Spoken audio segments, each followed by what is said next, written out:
What's up, guys? It's your man, Donovan Sharp, and welcome to a slightly abbreviated version of the Chop Block Sports Talk. I, of course, am your host, Donovan Sharp. I am joined by Jay Blaze. Miami Jay couldn't make it today. He might actually join us a little bit later on if he can check in. Jay Blaze, how's it going today, brother? Doing well. Good. All right, well, let's go ahead and get into it, man. So our first topic is something that I sort of bragged on, but listen, let's just be honest. We all sort of saw it coming. Matt Eberflus, after given the vote of confidence by the Chicago Bears, has been fired. And the reason why he was there are many reasons Eberflus was fired, but the straw that broke the camel's back was the debacle that happened on Thanksgiving Day in Minnesota. In Detroit. They had a chance to beat the vaunted Lions. I wanted the Bears to win because if the Lions lose, then the Eagles are. I don't think we would have moved into a tie for the number one overall seed because I think the Lions have a much better point differential than the Eagles. But who knows? Somebody might check me on that. But the Bears had the football. I think they're on the 46-yard line, just outside of field goal. Actually, I think they might have been on the edge of Cairo Santos's field goal range. 34 seconds left. Caleb Williams gets sacked. No timeout is called. Caleb Williams is changing the play. He goes deep to Rome Odunze, overthrows him by 1.5 yards, and the Bears lose with a timeout in their pocket. Less than 24 hours later, the Bears relieved Matt Eberflus of his duties. And now the offensive coordinator, who had just replaced Shane Waldron a couple weeks back, is now the interim head coach, and the Chicago Bears are reportedly going to give him an opportunity to win that job. So, Jay Blaze, let me get your thoughts on what happened in Chicago, Matt Eberflus, that whole situation. Like, we saw this last week when Eberflus was in a tight game, and the same thing happened in the Chargers game later on, and Harbaugh went for the yards to make an easier field goal, and Eberflus didn't do that. So that's the difference between a good coach and a bad coach. And look at what Harbaugh's done in one season. Overnight. Overnight. And I think the Bears could have had a good shot of getting Harbaugh, and they didn't do it. Like, Eberflus, he's easily a really good defensive coordinator. The Bears have one of the best defenses, always solid. But dude, he's just like, you need someone to elevate your team and make situational calls. It's not him. Yeah, I think when it comes down to stuff like this, the NFL will quickly let you know if you're there are a lot fewer head coaches in the league than there are coordinators. There are a lot of guys who are and who have been head coaches, but we're better off coordinators. Case in point, Steve Spagnuolo. He is going to go down in the Hall of Fame as one of the greatest defensive coaches of all time. If we remember, Steve Spagnuolo is the guy who orchestrated not one but two victories over Tom Brady in Super Bowls 42 and 46. Of course, Super Bowl 42 was the upset of the heavily favored 18-0 Patriots. Michael Strahan, Osi Umenyiora, Justin Tuck.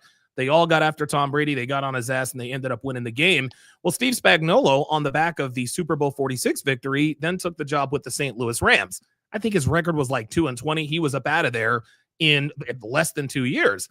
And so I think what this proves is that Eberflus is going to find a job elsewhere. I think his phone is probably already ringing for next year. Maybe he needs a little bit more seasoning before he gets another head coaching job, but I don't know. I think Eberflus would probably rather just be a great defensive coordinator. It's a great paying job. You almost never, the buck doesn't really stop with you. Almost kind of like Robert Saleh. Robert Saleh probably, now I believe that Robert Saleh is a little better head coach than Matt Eberflus, but when it comes down to it, man, sometimes being a head coach is just a little bit too much. And I think Eberflus was the perfect example of this in Chicago. I do agree. And I think he had his earlier quarterback had a low ceiling, and this Caleb Williams, dude, it's going to take a while for Caleb to really get his feet under him, and so it's not a good idea. Like, maybe he would have done better with a veteran quarterback that he didn't have to worry about that. I don't know. So yeah, I think the Bears are, and the Chicago Bears here we go again. They drafted Mitchell Trubisky a little too early. He turned out to be, well, I mean, and look, I mean, what was it? Matt Nagy took Mitch Trubisky to the playoffs twice. So Mitch Trubisky was not a bad quarterback. It's just that he was a good quarterback in a very bad organization at that time. And of course, and never forget that Mitchell Trubisky was drafted ahead of Deshaun Watson and Patrick Mahomes. Of course, every time Mahomes throws a touchdown pass, he's 1, 2, 3, 4. You guys took me number 10 overall, et cetera, et cetera. But as far as the Bears are concerned, they are one of a disturbingly higher number of organizations that just can't develop quarterbacks. Trubisky was a legit NFL quarterback. He is now with, I don't even know where the hell he's at. I think he's a backup with the Bills. Justin Fields, very, very good quarterback. They spoiled him. Now he's a backup with the Steelers. And here we go again with Caleb Williams. Number 1 overall pick. You've got weapons all over the place. And the offense up until 2 weeks ago looked absolutely anemic. So now my question to you, Jay Blaze, is who should they said they're going to give Thomas Brown, the offensive coordinator, a chance to get the job. We'll see how he does. We'll see how he does at this point. I don't think the priority for the Bears is winning. Obviously, you want to win. I think they just need to develop Caleb Williams. But if Thomas Brown can get Chicago to 2 or 3 straight wins, maybe get some momentum into next season, maybe they do get him the head coach. Maybe they do give him the job. That being said, Jay Blaze, give me your top 3 candidates you think would be a good fit in Chicago. Dude, it's tough because, dude, Chicago is a mess because, dude, even the I think the ownership group goes to like outside people to like make their decisions. It's just wild. You need like a veteran coach. Like I don't think Bill Belichick would go there. I don't think he would. But you need someone to like stabilize the organization, like similar to what Caldwell did with the Lions before they fired him. So maybe Caldwell, if he's interested, maybe he takes like a president role or a GM role. That they need a complete reset. They need, because they have a lot of talent. They have, listen, I like personnel on the field. I don't think they need an overhaul. They are absolutely loaded. They've got Caleb Williams, Keenan Allen, DJ Moore, Rome Odunze. Dude, in a couple of years, if Keenan Allen can stay healthy, that is as good a receiving trio as and they have Cole Kmet as their tight end. Then they've got DeAndre Swift as their running back. He's still 25, 26 years old.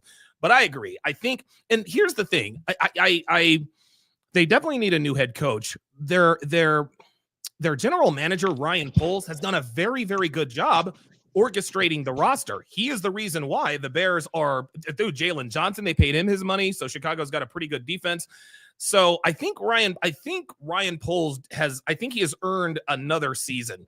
Obviously, Matt Eberflus is out.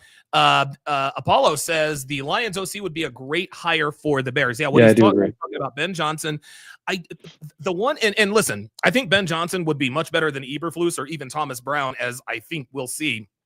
We'll make that judgment call. I don't know, and you never know this, Blaze, until somebody actually gets hired, if they're a culture guy or not.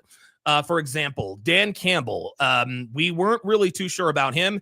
Clearly, he's turned out to be a culture guy. We knew Jim Harbaugh. We just talked about it just now. Jim Harbaugh literally turned the Chargers around literally overnight. We know he's a culture guy.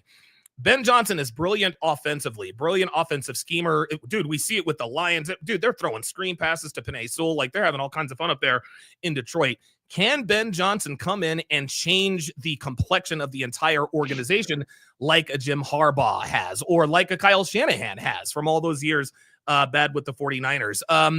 Ben Johnson, what about Skowronek? Skowronek up in Houston. Now, CJ Stroud is having, there is sort of a rookie regression, but I think a sophomore regression, but I think a lot of that is attributed to the interior offensive line. CJ Stroud doesn't have nearly enough time to throw the football. That being said, Skowronek is still going to be a hot candidate. So would you rather have the guy in Houston in Chicago or the guy in Detroit in Chicago if you were Ryan Poles?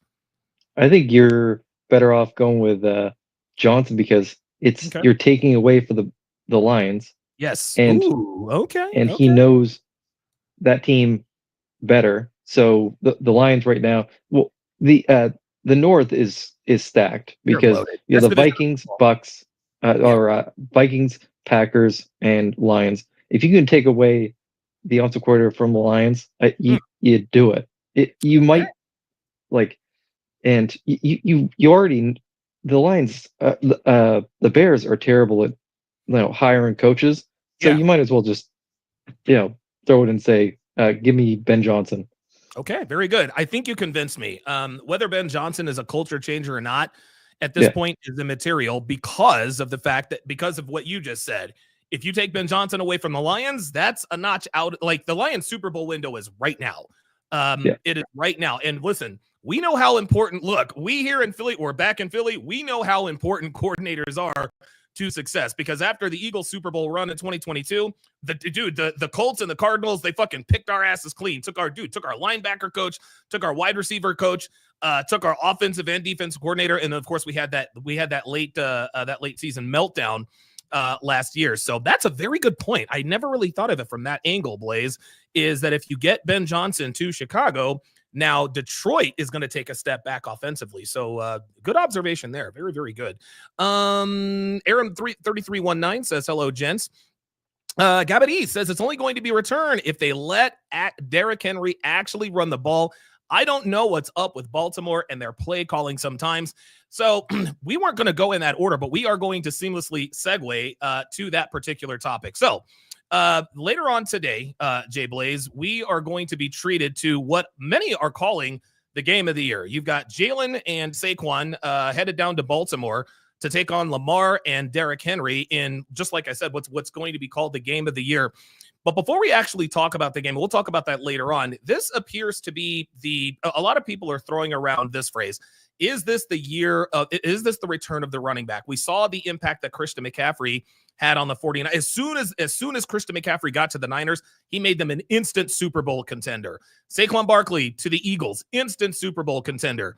Derrick Henry to the Baltimore Ravens. They were already a Super Bowl contender, and they've stumbled as of late, of course, because of their porous defense. But do you think that after this season, assuming that both of these running backs stay healthy, assuming that Christian McCaffrey, returns to form, do you think that teams will start to pay running backs a little bit more? Because remember, that famous Hard Knocks quote with Joe Shane. All right, well, look, we don't really need Saquon that much. Let's just hope he doesn't end up in Philly. And of course, we know what happens. I think Joe Shane is probably he's probably gonna not last the season. Yes, Apollo, Joe Mixon to the Texans has helped them. Yeah, oh my God, Joe Mixon has been a revelation in Houston. So what are your thoughts on, is this the return of the running back, or is this something that is sort of a flash in the pan? We're just turning back the clock to yesteryear temporarily before we go back to not paying running backs again.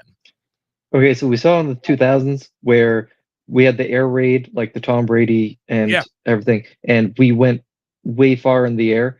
Mm-hmm. You have to understand that the player deal, they took away practice time, so you're not building the calluses because you need calluses to stop runs.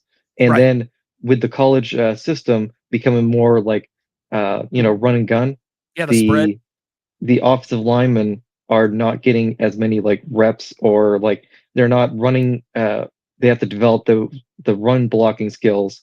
So I think you will bring back the running back because you need practice to stop running and get calluses. And this is why we're not developing quarterbacks as well with the practice time either. So I think you could see that because with the quarterback going down, the running back will exceed. Okay. No, that makes sense. Yeah, I think that you're probably old enough to remember, and they probably still talk about this. The two, and Devin and I, we joke about this all the time. Everyone knows that the two main ways to win football games is you have to run the football and stop the run. Stopping the run, that's a defensive thing. But everything, you can't, like, I remember, dude, I'm old enough to remember when the Texans were still, I'm old enough to remember where the Houston Texans, well, not even the Houston Texans. I remember when the Tennessee Titans were the Houston Oilers, and the Houston Oilers, along with Bum Phillips, instituted what was called the run and shoot offense. Warren Moon was dropping back like 50, 60 times a game, throwing, 400 yards and 4 touchdowns. I mean, it was a high flying, high scoring offense. The rest of the league, it took a while to catch up. But if you remember, Andy Reid and the Philadelphia Eagles, they were the first team to regularly throw the football on first down. That's one of the reasons why the Eagles went to 4 straight NFC title games, because teams weren't used to that. Again, Ben Roethlisberger in Super Bowl 40, they rode Jerome Bettis all the way to Super Bowl 40. What did they do against the Seahawks? Ben Roethlisberger, second year, is throwing the ball all over the yard. But the reason why that worked is because of the threat of Jerome Bettis. And so, and Apollo in the chat says, yep, Josh Jacobs has absolutely helped improve things in Green Bay. So I don't think the running back has gone anywhere per se. I think that their importance is being highlighted because of course the two, the league's two leading rushers. Saquon Barkley is not a Hall of Famer yet, but if he continues on this trajectory, which is a ridiculous trajectory, I think he'll start into the conversation. I think we can all agree that Derrick Henry is probably going to end up in the Hall of Fame. And an interesting thing about him, Blaze, is that he does not appear to have fallen off a cliff. I think Derrick Henry is like 29, maybe 30 years old, and he still seems to be as fresh as he ever was. What are your thoughts on that? Like we saw this with Zeke, dude. He fell off a cliff, and Derek, they got to figure out what he's doing for training and stuff. But dude, he just continues to pound along, and dude, the Ravens need to fix their play calling because I think they could have beaten the Chiefs last year. I do too. In the playoffs if they had better play calling. I don't get it. That's what Gabadee says. He says it's only going to be a return if they let Derrick Henry actually run the ball. I don't know what's up with Baltimore and their play calling sometimes. It's weird against everyone, and I think this was Nick Wright who pointed this out. As far as their play calling, and of course their play caller is Todd Monken, the Ravens own everybody in the league. They own every team. They own the NFC, they own the AFC, but the two teams that Lamar tends to have trouble with are the Kansas City Chiefs and whoever they're facing in the divisional round of the playoff.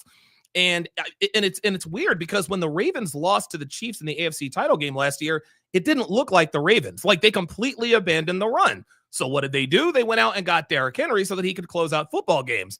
And I don't know what's happening with their play calling. The games that they have lost, I think Derrick Henry's had like 10 and 12. Like, what are you doing? Giving this guy the ball 10 and 12 times. Whereas in Philadelphia, we are feeding Saquon. We're like, yo, Saquon, we're going to use our offensive line. We're going to lean on these guys. And sooner or later, going to break one of these 50 and 60-yard runs. So what do you think the Ravens need to do to really instill fear in the rest of the league with, I feel like, is the scariest, running back quarterback duo in the NFL. Look, I'm an Eagles fan, and Jalen and Saquon are scary. But if they get the play calling right, Lamar and Derrick could be absolutely unfathomably scary. I think for some reason they get in the playoffs and they go, oh wait, we have the MVP, and let's just hand him the ball. And I'm sure other teams are like scheming to take away the run, like fill in the box and stuff, and so they want to use Lamar more. But dude, just do what you got you here, run the ball, and just play off of Lamar after that. And for some reason they get off it, and I don't understand why. Yeah, this is interesting. Apollo also brings up another team. He says, and Lamar struggles against my Steelers. He's 1-4 against my team. Yeah, let me make a correction. Lamar Jackson is awesome against everybody except for the Chiefs.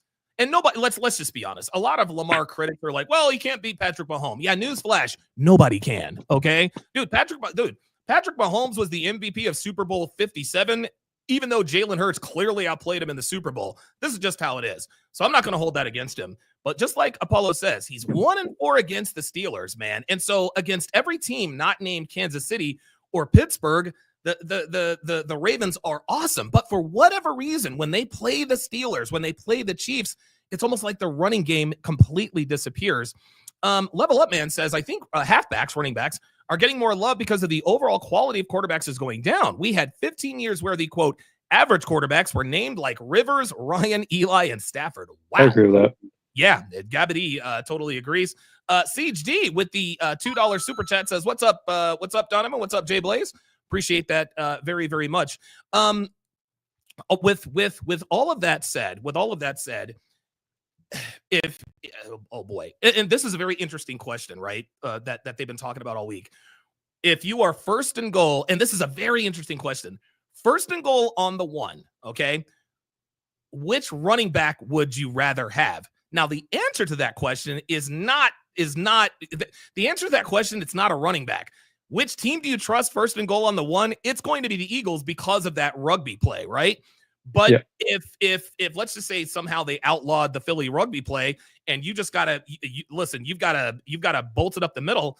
I'm taking don't get me wrong. I'm afraid of Saquon and Jalen. If I'm a defense on first and goal from the 1, But if I'm a defender, and I know that play calling is right, dude, Derrick Henry and Lamar Jackson, as scary as Jalen and Saquon are, a lot scarier than that Eagles. What do you think? I would be terrified of the Ravens. One, because of him, and because they have their tight end who's really good. So Oh, you can yeah. just, yeah, dude. If Wait, they which fill one? the box, Mark Andrews or Isaiah Likely? Because they're both Mark awesome. Andrews. Oh yeah, Yeah, and Isaiah Likely Andrews is and better than he is. like, dude, you have to guard so much in the red zone, and it's terrifying. Crazy. I don't know how you would defend either one of these. Yeah, Gabadi says Andrews and Likely, dude. Oh my God. But then on the other side of the coin, if the Eagles are healthy, they've got guys you've got to account for. Yeah. Okay, you got Saquon in the backfield. You got to worry about Goddard. And oh, by the way, there's AJ Brown, who's basically a wide receiver in a tight end's body, and Devontae Smith, who's probably the toughest. He's probably the toughest player I think I've ever seen.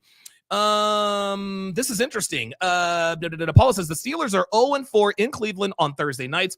Plus, they play down to the competition. Let me ask you something, Blaze, because the Steelers lost to Jameis Winston and the Cleveland Browns a week ago from Thursday. As we've got, hey, there's Miami J. Miami J's in the house. Was that a bad loss for the Steelers on Thursday night? Because me personally, I didn't think it was that big a deal. I was like, okay, it's Thursday night, it's snowing, Jameis Winston, they've got nothing to play for, nothing to lose, blah, blah, blah, blah, blah. To me, I didn't really think that was a bad loss. What are your thoughts on that? Oh, Miami J reporting from an undisclosed location live. There you go. In the field. No, I don't think it was that big a deal either. Okay. I actually thought the Steelers played all right. And I don't think it was that big a deal. They're still going to lead the division. They're still going to make the playoffs, and they're still having a better season than anybody expected. So, no, I agree. Blaze, what are your thoughts on the Steelers' loss? Do you think it was no loss is a good loss, but to me that wasn't like, oh no, let's watch out for the Steelers. It was Thursday night. It was a short week. Yeah, it was a short week, and who are they playing this week? Because did they look ahead? Like sometimes teams just look ahead, and they. Possible. Let me see who the Steelers have.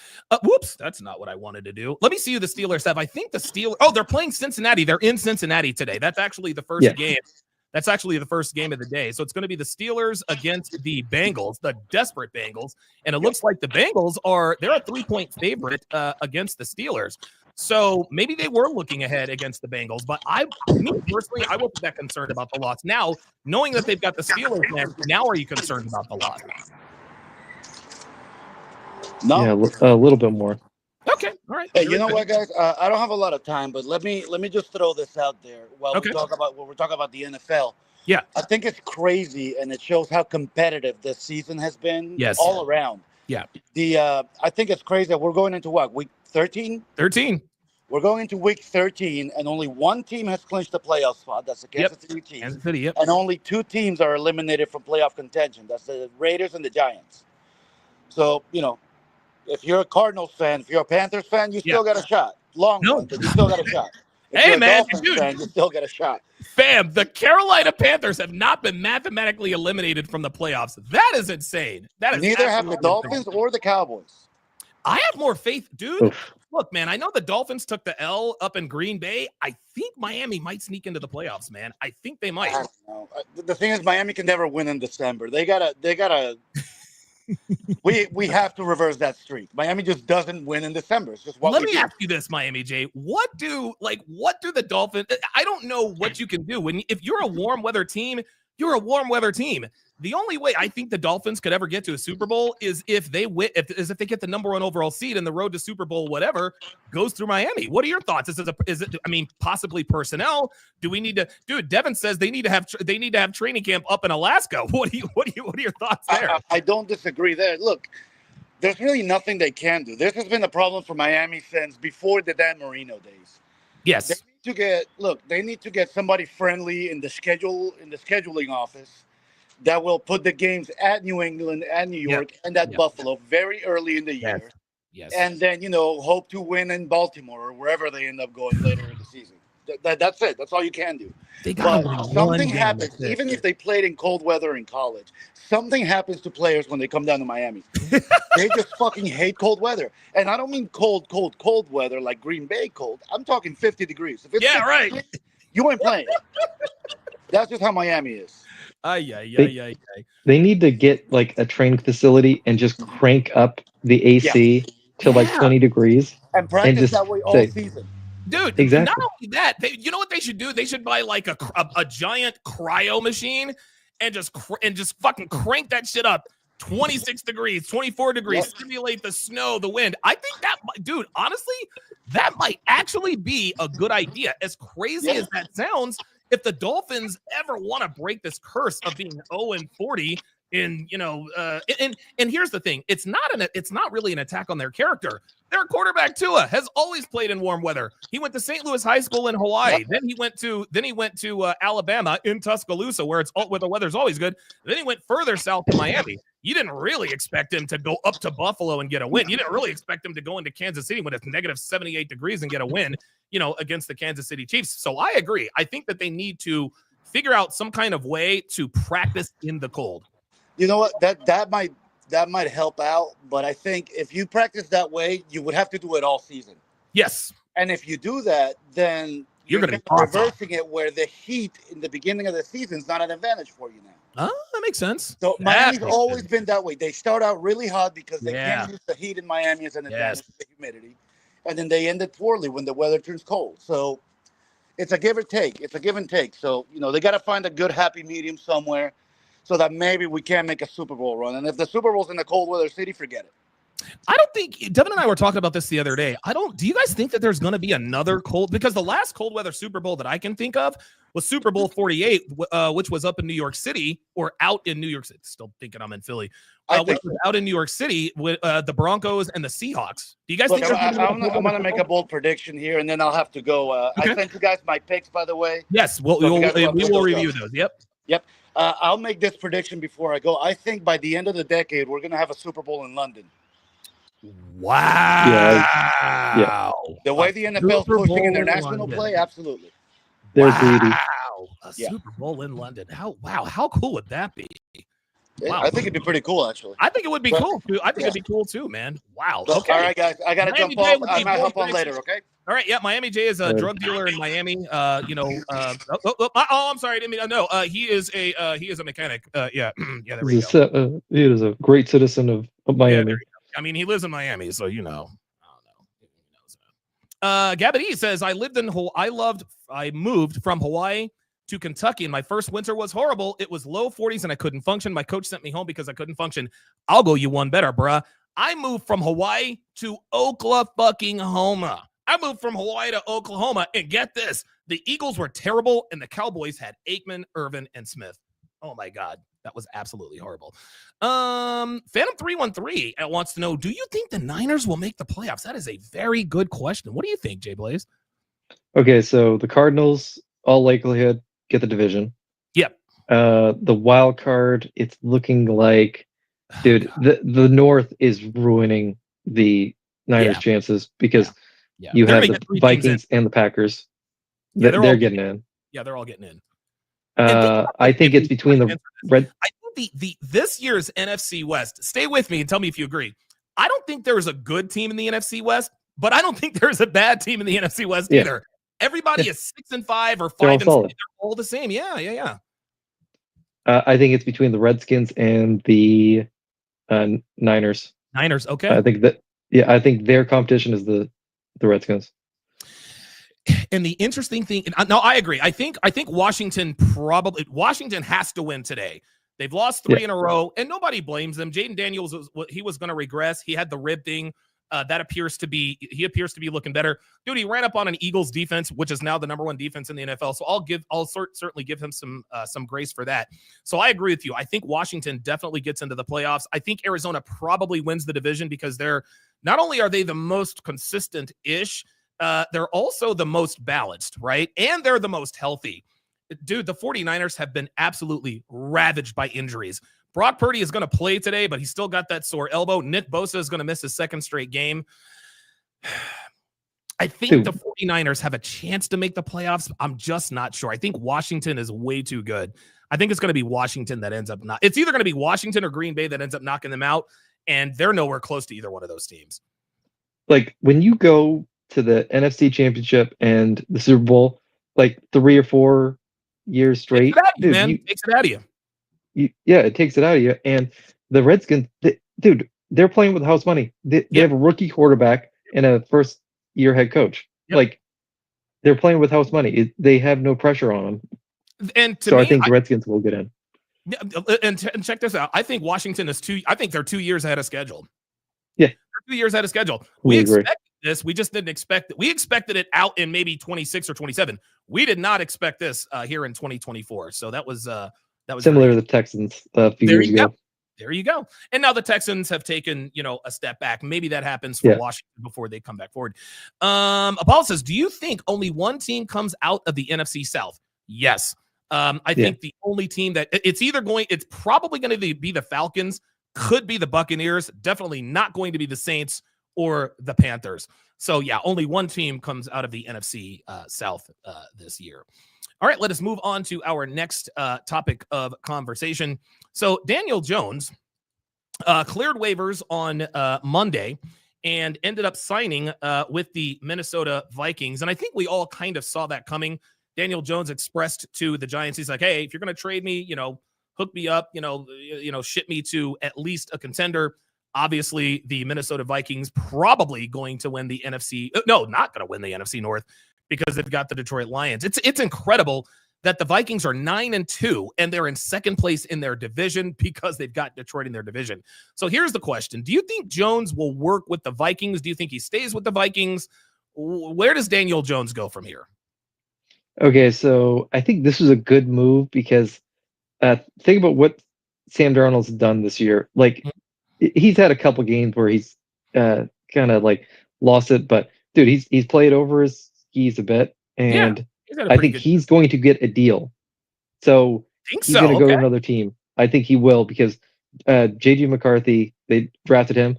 So Daniel Jones could be the backup to J.J. McCarthy next year. And I think, dude, you have to think Daniel Jones was in a high market team in New York. Yeah. So I'd be interested to see if he went to like a Seattle or somebody, a lesser market team similar to I like the Seattle market. Yeah. That's, you know what I think? Wow, that is very interesting. Daniel Jones too. Yeah, because he could probably he would back up Geno Smith, and if Geno Smith goes down, I don't think Daniel. I mean, Geno Smith is better than Daniel Jones. At least that's what it appears to be. But let's just say Daniel Jones signs as the backup to the Seahawks, and Geno Smith goes down with a hamstring, and he's going to miss 4 weeks. I don't think the sky would be falling in Seattle. I think that the Seahawks would be. I think they'd be just fine with Daniel Jones as the backup. Here's another question. This one's really going to bake your noodle. Assuming, let's just say for the sake of argument, that Jones stays in Minnesota, who is the starting quarterback for the Vikings next year? Is it Darnold? Is it Jones? Or is it McCarthy? I think it's McCarthy. You think it's McCarthy? Okay, so you think they and is Sam Darnold? Is this his last? Was he on a 1-year deal with the Vikings? I think. Yeah, they signed I think they signed a preview deal because he went to the 49ers as backup, and then the Vikings picked him up to be like sort of like the mentor backup for JJ, and then JJ tore his I think it was his Achilles or something. No, it was his knee. His meniscus. He tore his meniscus in his knee. Yeah. So Darnold, he has a shot, and he's playing over his skis. He's clearly above an average quarterback, so he will get a deal.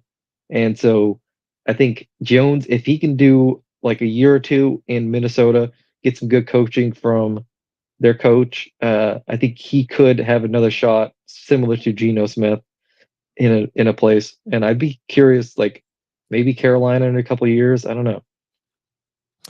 Here's an interesting question. That's actually a very good because Darnold was in Carolina along with Baker Mayfield, and they were both having very good resurgent years. Do you think? I don't know if I'm a Vikings fan, I think dude, 9-2. Okay, if I'm a Vikings fan, we are 9-2. We've got Sam Darnold. Justin Jefferson's locked up. You're going to have him for the future. Yeah. You've got Aaron Jones. He still has, he's still got good legs.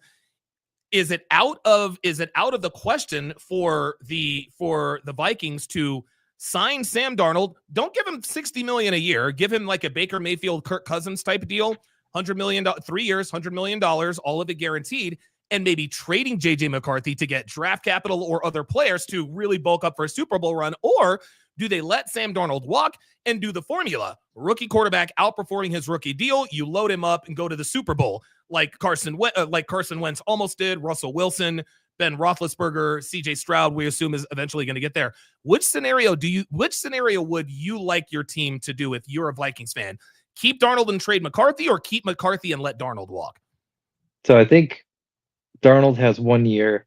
We have to think what teams are looking for a quarterback right now. Just about all of them, right? Well, yeah, let's Giants. Yeah, the Giants are looking for a quarterback. Let's see. The Falcons, not the Colts, the Patriots, the Titans, possibly. Yeah, the Titans. The Titans, the Jets, and we will talk about that a little bit later. Yeah. The Jets, I don't know. I think Geno's good to go there. Cardinals and Vikings, but the Panther, well, I don't know. Bryce Young seems to be, doing a little bit better.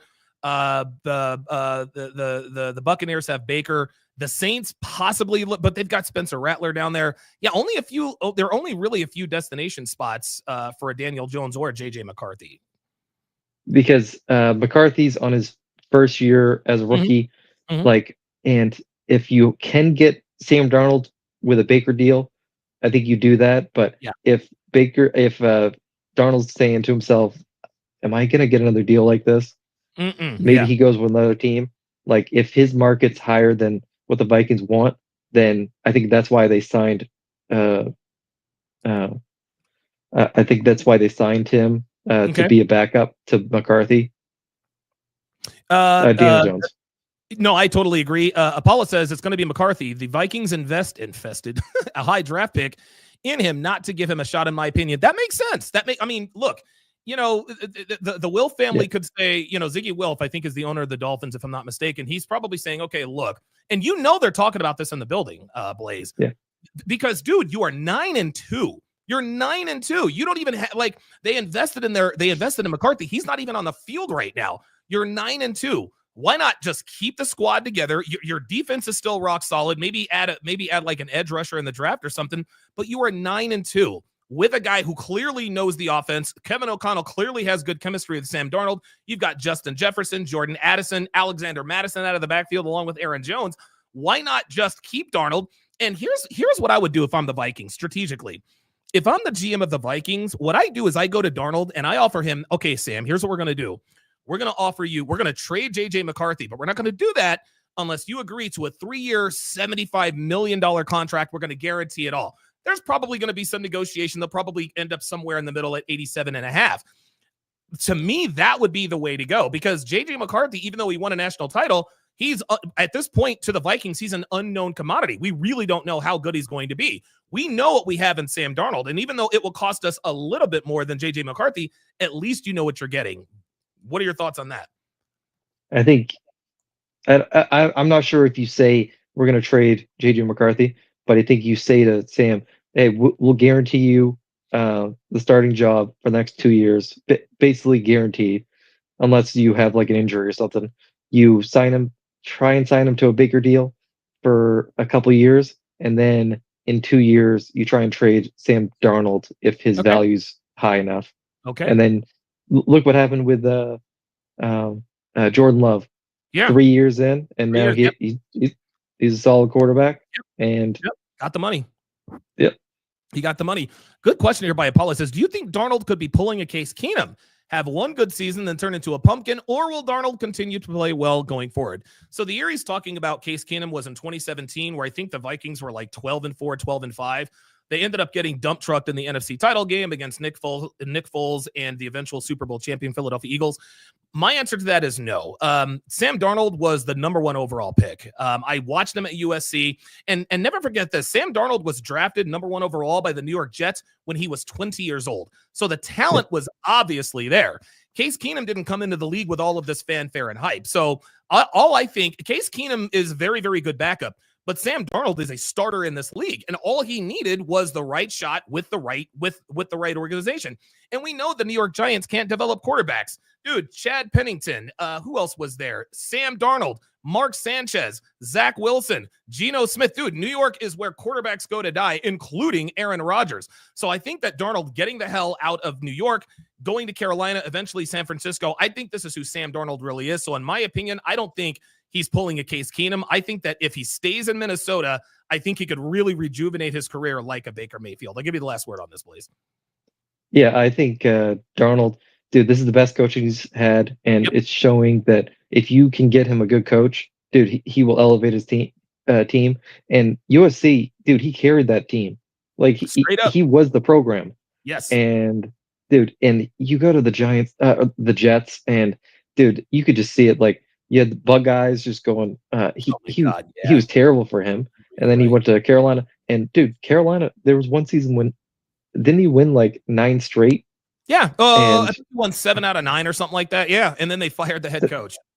Yeah, I think Sam Darnold is a good coach or a good quarterback. And dude, I think he's younger than Burrow. I think he's actually younger than Burrow. Let me look that up. I think you might be right because Sam Darnold, because he was drafted when he was 20. Well, he's 20 years old. Now he's 27. So it's been a little while, but Joe Burrow's 26. So he's not much older than Joe Burrow, but he's still relatively very young. And Sam Darnold going through all those things could actually be a benefit because he's not one of these like diva quarterbacks, and he knows, dude, my time in the league, it could be at the end because, dude, he went to the Jets, he went to the Panthers, and he's had the lowest of the lows, and now I think he's more relatable to his players, and I guarantee it. He takes nothing for granted. And neither does Baker, neither does Geno. Like all these guys, dude, neither does Jared Goff. Like, and even Matthew Stafford. These guys are like, man, like I have resurrected my career. And we were talking about this last week. I can't remember a time in the NFL where this many high drafted quarterbacks are finding new life with second organizations, because most of the time it ends up like Daniel Jones will probably end up, or like a Carson Wentz. You have a great first couple of years, and then you're a bust after that. Then you're kind of a lifelong backup. But I don't think it's going to end up like that with Sam Darnold. I think that he is. I think again he's a number 1 overall pick for a reason. Go ahead. Because think about most quarterbacks, they're the hot dog on campus. They usually go like 11-1 or whatever in their high school career, and then they go to college and they're on a loaded roster, so they barely even lose, and then they get number 1 pick, and then they go, wait, I'm surrounded by absolute trash. Yeah. And no, I agree. Dude, it messes with your head, and so now they're on some teams. Yeah, that changes them. And look at Caleb Williams, dude. He's realizing that real quick right now. Oh yeah. Him and Malik Neighbors. Malik Neighbors appears to want out of New York. Ken Rose with the $10 super chat. Appreciate that very much. Very interesting comment here. Phantom 3 says it's crazy that the Vikings and Green Bay have a better record than the Falcons and the Cardinals, but still have to face them on the road in the playoffs. Listen, it happens like that every once in a while. I remember back in 2010, the Seattle Seahawks won the NFC worst with a record of 7-9. The 12-4 Saints with Drew Brees had to go into Seattle. Well, guess what? Seattle ended up winning that game. But yeah, and I think comments like that, I think there have been grumblings about like, instead of doing the division winner in three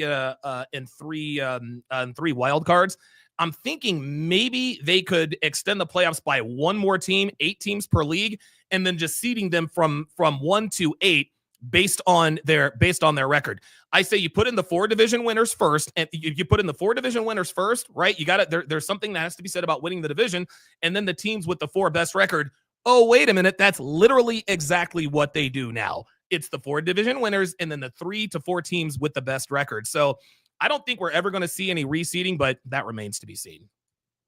Yeah, right. It is what it is. And it all comes back around.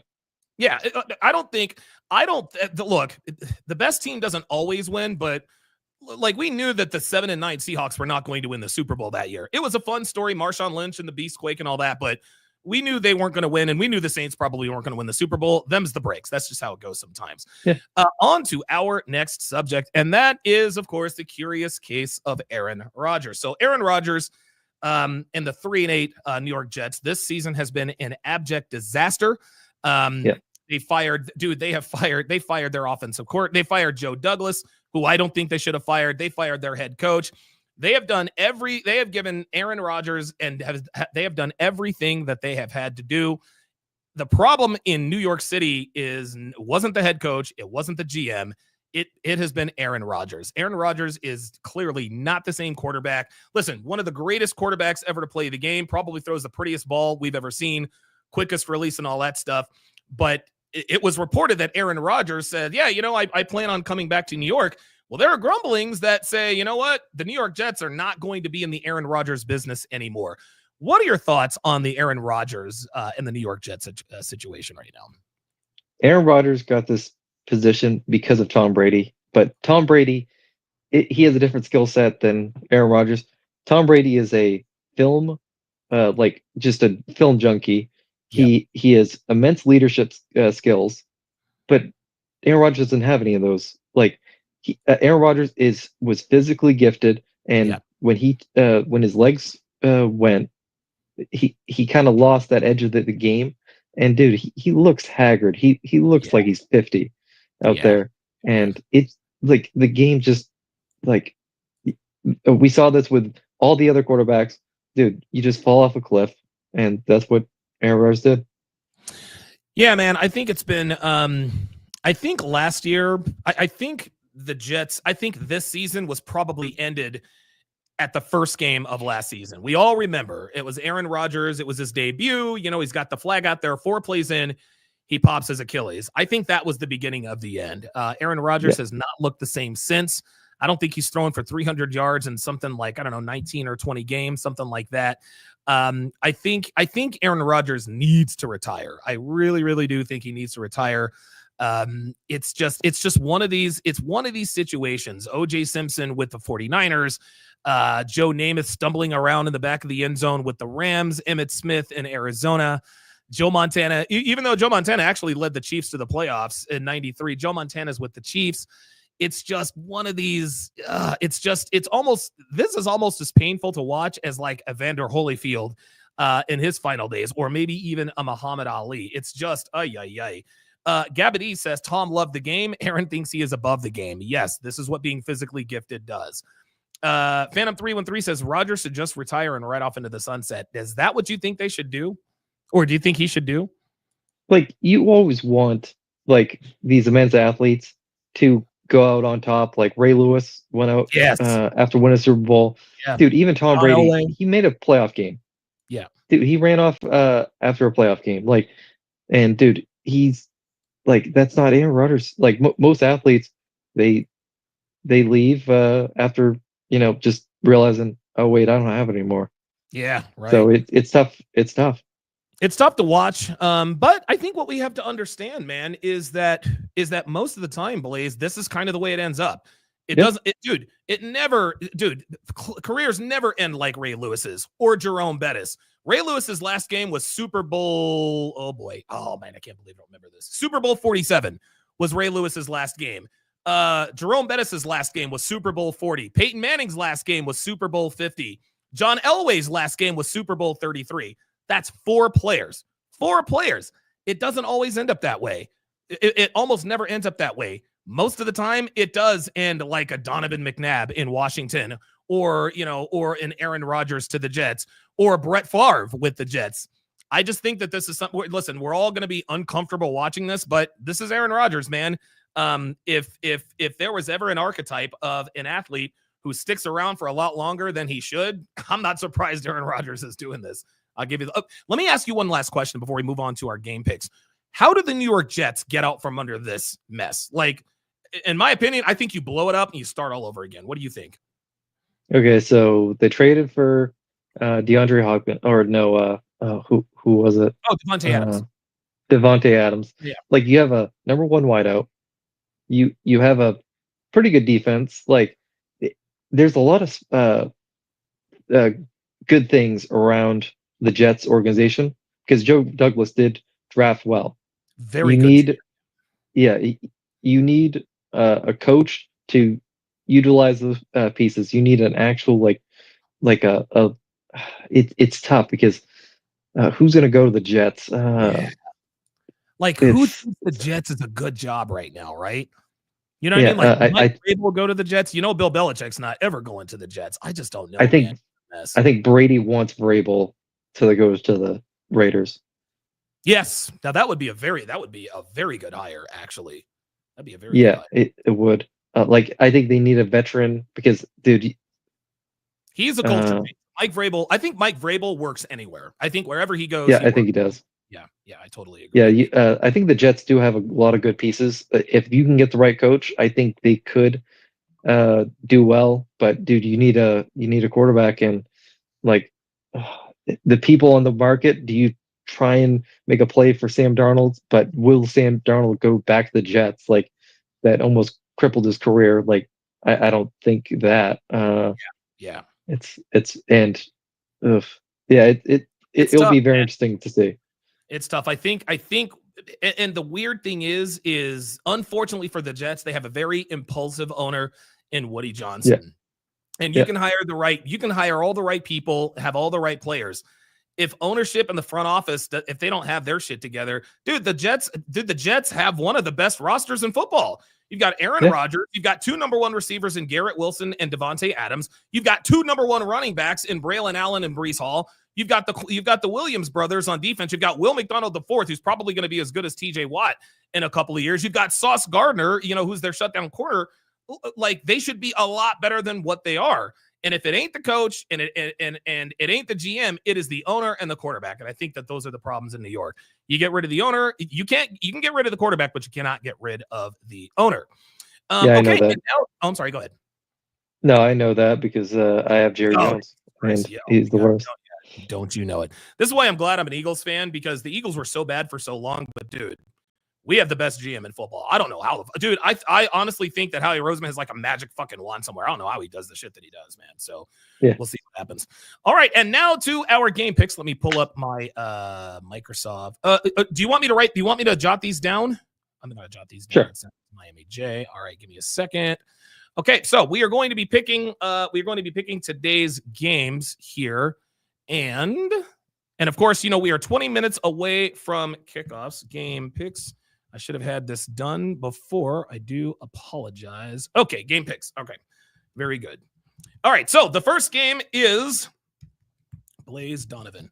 Okay, very good. Okay, so the first game is the Pittsburgh Steelers on the road against the desperate 4-7 Cincinnati Bengals, coming off of a brutal loss to the LA Chargers last Sunday night. Very good game. The Chargers own the first half. The Bengals own the second half. Joe Burrow leads the league in passing yards. Jamar Chase leads the league in receiving yards. He is probably the receiver that is likely going to win the Triple Crown if anybody has a chance. Blaze, which way do you see this one going? I think the Steelers losing last week. I'm going to go with the Steelers. Okay. All right. You know what? I think I'm going to go with the Steelers as well. And the reason I say that is because the Bengals defense is their Achilles heel.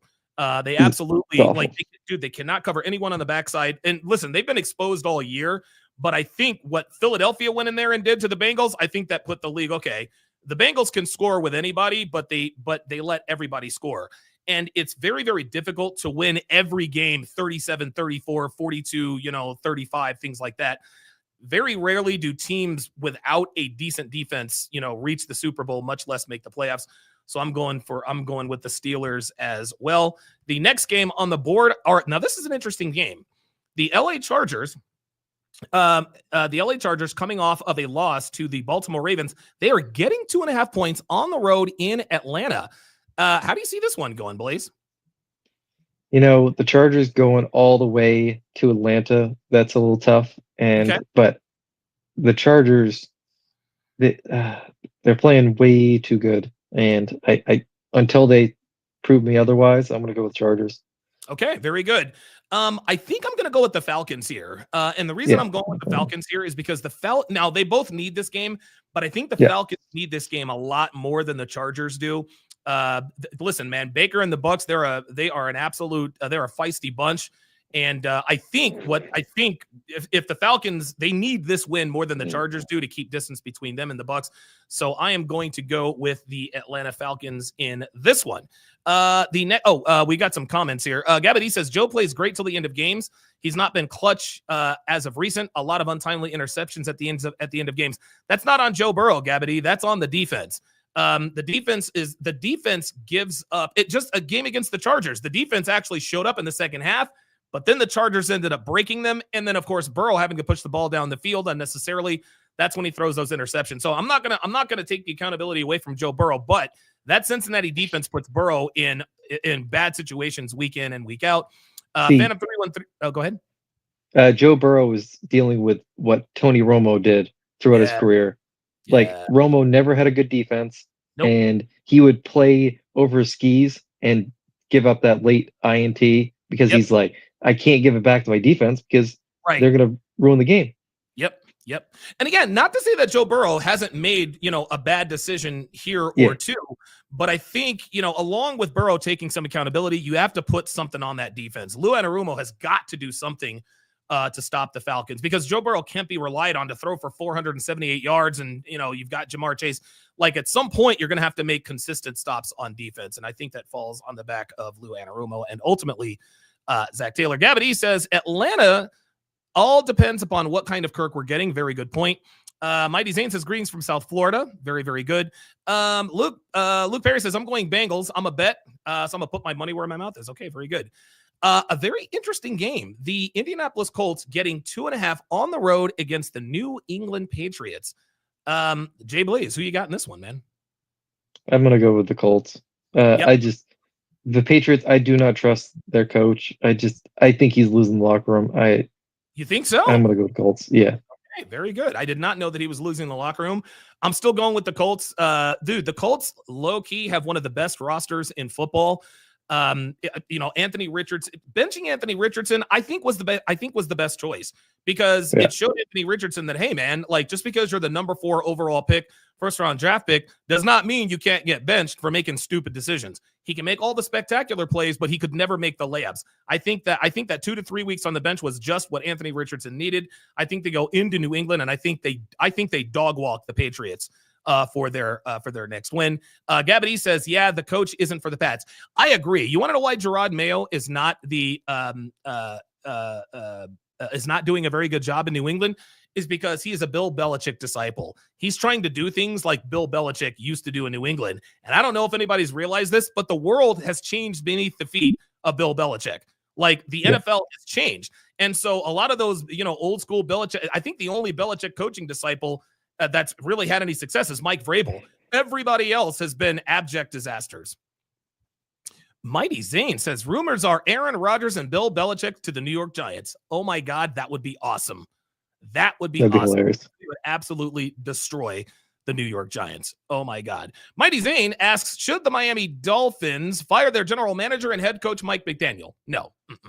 No, they should not. No, Mike McDaniel is a very good head coach. That defense is better than people think they are. Dude, and since Tua came back, what are the Dolphins, like 4-1? No, they should not fire their head coach. Gabby says, LOL, that Belichick stuff only works when you're winning. Yeah, exactly. Says might be a stretch, but I'm seeing a little Jerome Brown and Jalen Carter. Huh, okay, all right. You could be right. Okay, let's go to the next game. I don't want to say this is a snooze fest, but the Washington Commanders have lost 3 games in a row. They are 5.5-point favorites at home against the Tennessee Titans, who all of a sudden look like a feisty football team who just came off of a huge win against the Houston Texans. Who you got in this one? I'm going to go with the Commanders or the Redskins. They need this game and to keep their wild card place, and I think they make the playoffs. Okay. All right. Very good. Yeah, I'm also going Washington. I think Jaden Daniels is probably I think he is as healthy as he's been all season. He's been dealing with those ribs. They've won 3 in a row, or they've lost 3 in a row. They got to get back on track. It's highly unlikely that the Commanders are going to catch the Eagles, but you never know. Listen, the Eagles were 9-2 They're 9-2. Last season at this point, we were 10-1, and you guys saw what happened down the stretch there. The Cowboys were the recipient of that. Who knows? Maybe the Washington Commanders catch the Eagles in a free fall. So I'm going to go with the Commanders, and I'm actually going to take them to cover. Mighty Zane says, what are your thoughts on the Philadelphia Eagles season thus far, and should there be changes for next year? Awesome and no. Keep everything the same way it is. The Eagles right now we are a steamrolling machine. We have an identity. We are going to run the football. And here's the thing, Blaze. I don't think Nick Sirianni is out here out scheming people. I really don't. No. Against the Los Angeles Chargers, who was it? Jim Harbaugh had out schemed. He had out schemed Nick Sirianni. Didn't matter. All Nick Sirianni said, okay, you're out scheming us, but you know what? We're better than you. We have better players than you. We're going to lean on you for 4 quarters. And finally, the dam burst and Saquon breaks 2 touchdowns. I think that's probably what's going on. What went on in that game a couple weeks ago. There should not be any changes for next season. Obviously, we'll have draft picks, but I think we keep everything the same. I love this Eagles roster, and I think we are the most loaded roster in football on both sides of the football. And dude, it's games are won in the trenches, and that's what the Eagles do. They just win in the trenches. Like, our offensive line displaces defensive lines. That's really the name of the game. The Seahawks, 2-point favorites going into New York, and we've already got Gabadee says, I'm going with the Seahawks Geno revenge game, even though it's been a minute. Hey, man, I got to agree. I think the Seahawks go in there, and I think they dump truck the Jets. I think so, too.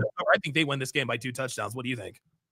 I think the Seahawks dump truck them because, the Jets look awful. Yes, they're absolutely awful. I don't care if they're at home or not, man. This is going to be ugly. Very interesting game. The Houston Texans, who are reeling. I think they've lost 2 of their last 3. They're getting 4.5 points. I'm sorry, they're getting 4 points going into Jacksonville. How do you see this one going, Blaze? I think this could be a get-right game for the Texans. Dude, the Jaguars, Doug Peterson's only a matter of time before they fire their coach. I'm going to go with the Texans. Maybe not to cover, but to win. Okay, this is a very, very good question. Over or under 150 for Barkley and Henry? Ooh. Together? No, together they're definitely going over. But separately, I'm going to say no because I think because they both have very good run defenses. Yeah. I'm going to I'll say no. Yeah, I'm going to say under. Good question though. Aaron Houch, who is my personal tailor. He tailors all of my suits and fancy stuff for me. Says, great seeing you online, Donovan. I'm a Cowboys fan, but also like to say go Birds. All right, very good. Gabby said, this is going to be a hard pick to go with the Panthers. I just don't like how the Texans are trending. That's fair. Yeah. All right, our next game. I'm sorry, go ahead. Yeah, I was just agreeing with you. Okay, all right. Our next game. This is a very interesting game. We've got the NFC West leading Arizona Cardinals on the road to the Minnesota Vikings, who are 9-2. The Cardinals are getting 3.5 on the road. Who do you like? I'll go with the Vikings. I think they're just a better team. The Cardinals, dude. I thought the Cardinals would be better this year, but I did not see them winning the division. It's wild. I'm actually going to go with the upset here. I think the Cardinals go into Minnesota and upset the Vikings because I think now Minnesota needs this game more than the Cardinals do because they've got to chase the Lions. But I think the Vikings know that they're probably not going to catch the Lions. They might take a step back, and Arizona, listen, they're in that muddled NFC West, so they really, really do need this game. So I'm going to go with the Cardinals. The next game on the schedule, the Carolina Panthers, winners of 2 of their last 3, hosting Baker Mayfield and the Tampa Bay Buccaneers. The Buccaneers are getting 6. Who you got in this one? Go with Buccaneers. Yeah. Same here. I'm also going to go with Tampa Bay. Because of one man and one man only, and that is Baker Mayfield, dude. Baker Mayfield that dude's a bad motherfucker. I fucking love that dude. I really, really do, man. Our next game, very interesting game in the late window. The LA Rams on the road getting 2.5 points against the hapless New Orleans Saints. I think they're like 3-8 or 3-9 or something like that. Of course, the Los Angeles Rams just came off of being embarrassed by the Eagles in the second half with Saquon going off for 147 yards in the second half, ended up with 255. Who you got in this one? Go the Rams to bounce back. I just don't trust the Saints at all. Okay, very good. I don't trust the Saints at all, number one. Number two, this is something that you like to point out, is good teams that are humiliated on national TV are going to be pretty grumpy. Yeah, they're going to have to fly to the East Coast, but they're looking for revenge. They're looking, this could be a get-right game for the LA Rams. The late window, the Philadelphia Eagles against the Baltimore Ravens. This right here, possibly a Super Bowl preview, definitely the game of the day, possibly the game of the year. The Ravens getting 3 points against the Eagles, who have won 7 in a row. And here's something else of note, gentlemen. The Philadelphia Eagles, number one, 4 of our next 6 games are played at home. Number two, the Eagles never have to get on an airplane again for the rest of the season. Their 2 road games, Baltimore and Washington, both are a 90-minute bus trip away. All 4 other games are at home. Jay Blaze, who you got? Oh, this is tough because right? It could go either way. It's I'll go with the Ravens. Okay. Because I'm guessing you're going with the Eagles. The reason I'm going with the Eagles is, number one, because they're my team. But number two, the Eagles defense is a lot better than Baltimore's defense. I think the quarterback's probably the advantage. Here's the thing. At the quarterback position, I'm going to go advantage Ravens. At the running back position, so long as Todd Monken gets his head out of his ass, I'm going to go slight advantage to Derrick Henry. That doesn't mean that Jalen Hurts and Saquon are chop suey, because they're certainly going to get their touches too. The receiving core, Zay Flowers and Rashad Bateman, they're not Devontae Smith and A.J. Brown. Now, Devontae Smith might not play today because of that hamstring, but A.J. Brown and Dallas Goedert and Jahan Dotson have proved to be more than capable. Listen, they feasted, of course, because of Saquon, against a very young but very good defense in L.A. a couple of Sunday nights ago. So I think the Eagles have the advantage as far as the receiving trio. Defensive line, I'm going to have to go advantage Ravens. Offensive line, slight advantage to the Eagles. The secondary, advantage Eagles. I think we have a much better defense. I think the Eagles win, but I think this is probably – I think the Eagles win, but I think this is probably going to be a very good game. I think this is going to be like a 20-17, 17-14 game. So I'm going to take the Eagles to win straight out, but it's going to be possibly a defensive struggle. And I hesitate to say that because Baltimore hasn't really stopped anybody this year. However, they are getting their all-world middle linebacker back, Roquan Smith, so he should make a difference. Let's see. Yeah, Phantom313 says the Eagles. Let's see. Gavity says, I want Lamar to win, but at the end of the day, that defense might just be the death for the Ravens. Yeah, you're right about that. Millennium is also going with the Ravens. All right. So this game is going to be very, very interesting. We still have the 49ers, who are this year's version of a MASH unit. Brock Purdy is going to play, though he has a sore shoulder. Nick Bosa is out. This is an 8:20 game, and it has snowed cats and dogs in Buffalo. The Bills are getting a touchdown at home. Jay Blaze, who you got? I don't see them covering, but I have the Bills. Josh Allen's probably the second best quarterback in the league, and yep. You just got to go with it. Okay. I am going to take the San Francisco 49ers in an upset. I think now, and here's the thing. I'm sort of putting myself out here. The only reason why I'm picking the Niners is because they got to win this game. Like, this is their season. The Bills are probably likely the number 2 seed. I think the Bills will probably get the number 1 overall seed because Kansas City can't keep winning like they've been winning. It's just like at some point, one of these is going to bounce the other way. Like one of these, one of these is going to bounce the other way. But I think the 49ers are desperate. They're on the road. Nobody thinks they can win, including Vegas. They're giving them 7 points on the road. So I think the 49ers go in. I think they save their season against the vaunted Buffalo Bills.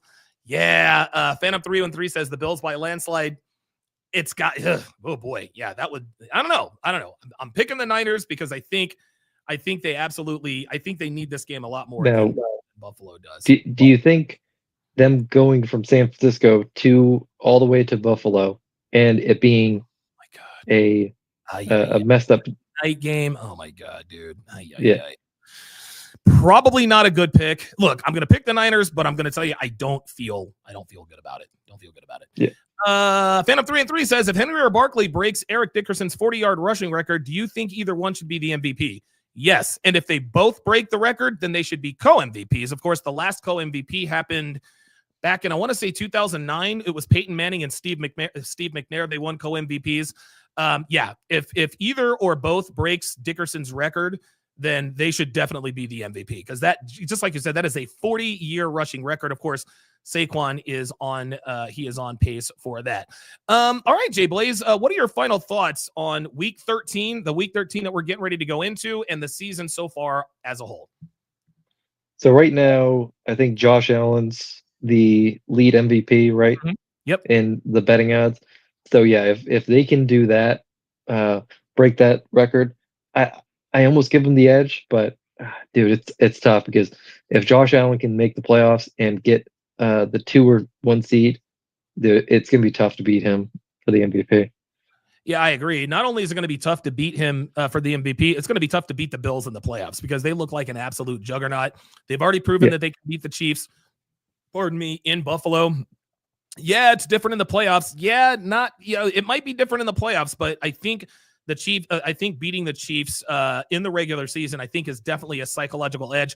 Just like back in 2007, when the New York Giants went into New England, and they actually played to the best of their ability. The Giants were going to be the 5 seed no matter what. They couldn't improve or slide back in the playoffs. Didn't have any reason to play anybody. They played the Patriots toe to toe, and then a month later they ended up upsetting them in Super Bowl 42. So I think if the Bills get the number 1 seed, I think they're going to make the Super Bowl. That is going to do it for the 7th or 8th edition of the Chop Block Sports Talk. We will see you guys next week. Take care.